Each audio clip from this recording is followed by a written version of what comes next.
Bonjour à tous les frères, j'espère que vous allez super bien. Bienvenue dans cette nouvelle vidéo où nous allons discuter transfert. Et croyez-moi, il y a du lourd. On va commencer par la première information qui est ni plus ni moins que la confirmation ou la quasi-confirmation de deux arrivées. Les voilà, on les voit dans ces images et je vais vous les expliquer. Ces images proviennent de Gérard Romero, très connu. Si vous faites partie de la communauté barcelonaise, vous connaissez très certainement Gérard Romero.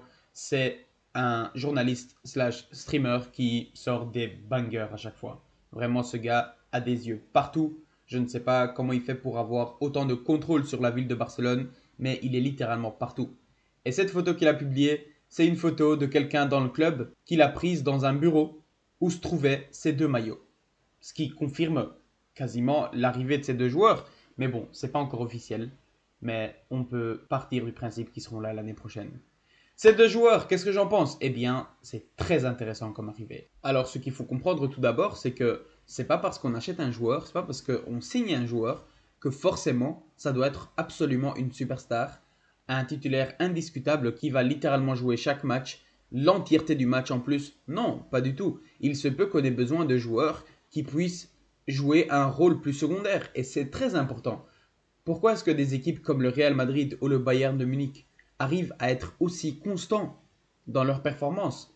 Parce qu'ils ont des joueurs qui arrivent à assumer leur rôle secondaire et qui sont dans le club, non pas dans une position de méga star, mais dans une position de écoute coach, je suis là pour quand tu en as besoin et je suis prêt à monter sur le terrain et à tout donner.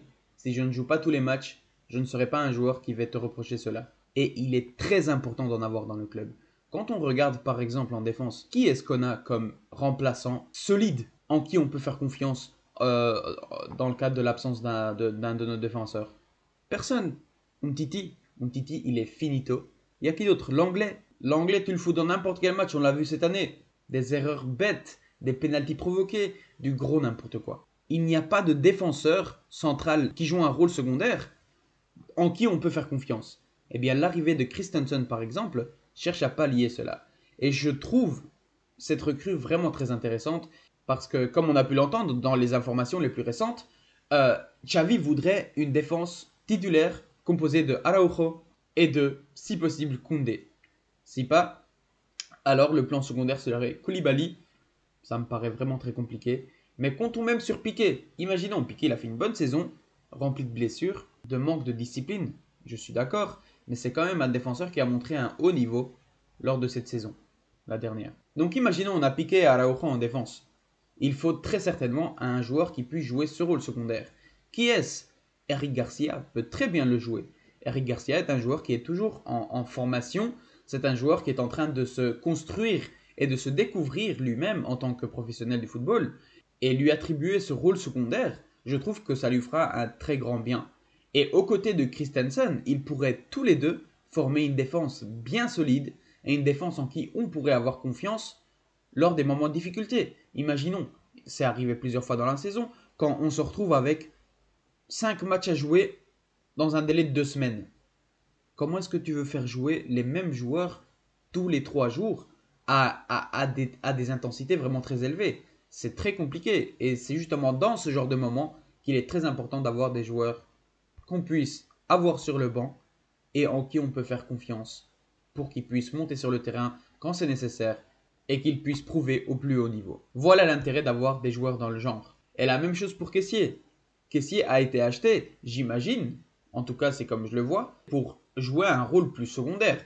On imagine que le milieu de terrain voulu par Xavi, c'est Pedri, Gavi, Busquets. Bernardo Silva finit par être recruté au Barça. Bernardo Silva à la place de Gavi. Et ces trois joueurs-là, je pense, connaissant Xavi, connaissant sa passion et son amour envers Busquets, je pense que Busquets ne bougera pas. Pedri, on est tous d'accord pour dire qu'il ne bougera pas. La seule place qu'il reste, c'est celle de Gavi. Gavi, c'est un joueur qui aura 18 ans l'année prochaine. C'est un joueur qui est encore en formation. Qu'il soit sur le banc ou qu'il soit sur le jeu, le plus important, c'est qu'il soit toujours actif, qu'il soit dynamique. Mais pas qu'il soit un titulaire indiscutable. Et c'est ça qui est positif. Parce que cette place-là, par exemple, elle pourrait être disputée par, disons, par Kessié et Gavi. Pour donner un exemple. Gavi s'est blessé et il n'y a plus que Kessié pour jouer titulaire et il faut un remplaçant. il y a, je sais qu'on le déteste tous, mais il y a Sergi Roberto. C'est des joueurs qui peuvent jouer un rôle secondaire et c'est très important d'en avoir dans l'équipe.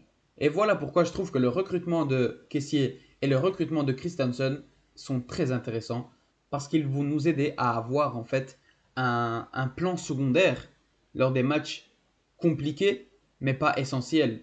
Imaginons un Barça-Celta un samedi alors que le mardi suivant c'est un Barça-Chelsea en demi-finale de la Champions League par exemple. Par exemple, eh bien, il est très important d'avoir un joueur qui peut remplacer les joueurs titulaires et qui pourra prouver sur le terrain sa valeur et qui pourra monter sur le terrain en disant c'est mon moment, c'est à moi de jouer maintenant et je vais prouver au monde qui je suis et de quoi je suis fait. Il est très important d'avoir ça. Et on en vient maintenant à la deuxième information qui concerne le départ de Frenkie de Jong, un sujet très controversé, très polémique. Il y a beaucoup de tensions, beaucoup de débats, beaucoup d'insultes. Il y a de tout concernant Frenkie de Jong. Mon avis est tout simplement qu'il n'est pas essentiel pour l'équipe. Il est très fort. C'est un joueur splendide. Et si on n'était pas dans la situation dans laquelle on était, Frenkie de Jong serait resté au Barça pendant de longues années.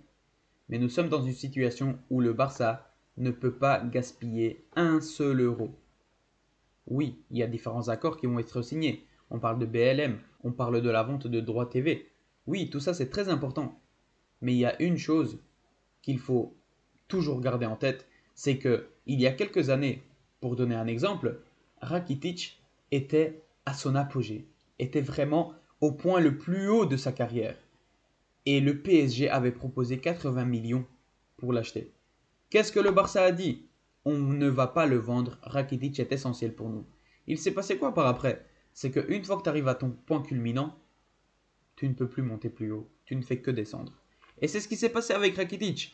Il s'est passé quoi? Il s'est passé que les années suivantes, il a commencé à jouer à un niveau beaucoup plus faible que celui qu'il affichait et il a fini par simplement être dévalorisé.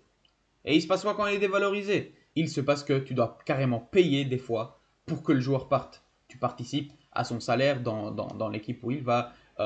Tu réduis drastiquement tes attentes en termes de montant de transfert. Tu voulais le vendre à 20 millions, tu finis par le vendre, en fait, par même pas le vendre, par le céder gratuitement. Il y a beaucoup de choses très négatives qui arrivent quand on n'a pas le bon timing. Et je trouve qu'avec Frenkie de Jong, sincèrement, quand on regarde un match de Frenkie de Jong, on se dit que qu'il soit présent ou qu'il ne le soit pas, l'équipe ne change pas. On l'a très bien vu, il y a un Barça d'avant et d'après la blessure de Pedri. Quand il était présent, le Barça avait un certain style de jeu, une certaine façon de jouer. Ils avaient quand même un certain dynamisme. Alors qu'après la chute de Pedri, très sincèrement, le Barça a connu un déclin. Et peut-être que ce n'est pas une relation de causalité, peut-être que la chute de Pedri n'a pas contribué au déclin du jeu du FC Barcelone. Parce qu'il est vrai que vers la fin de la saison, le Barça a connu un déclin dans son jeu. Ils ont eu un niveau qui était quand même inférieur à celui qui avait été montré lors des premiers matchs avec Xavi. Et donc, peut-être que ce n'est pas un lien de causalité, peut-être que c'est pas le départ de Pedri qui a fait que le Barça ait baissé son niveau. Mais je trouve personnellement que ça a fortement contribué à l'équilibre du milieu de terrain. Pedri apportait un équilibre, une transition défense-attaque qui était vraiment inégalée. Ce n'est pas pour ça qu'il a gagné, je pense, 800% de valeur. C'est juste cette année, c'est un truc incroyable. Eh bien, quand tu penses à Pedri, tu penses à un joueur essentiel. Parlons de Messi. Le départ de Messi a plongé le Barça dans la merde. Niveau jeu, il a fallu très longtemps au Barça pour s'adapter à ce nouveau style de jeu, qui est un jeu sans Messi tout simplement. Eh bien, quand on parle de ce genre de joueurs, on parle de joueurs essentiels. Des joueurs sans qui une équipe ne peut pas fonctionner comme elle fonctionne d'habitude. Est-ce que c'est le cas pour Frenkie de Jong? Sincèrement, je ne trouve pas. C'est un très bon joueur. Comparons-le à Dembélé par exemple. Dembélé est un excellent joueur, il est vraiment très fort et il apporte beaucoup à l'équipe.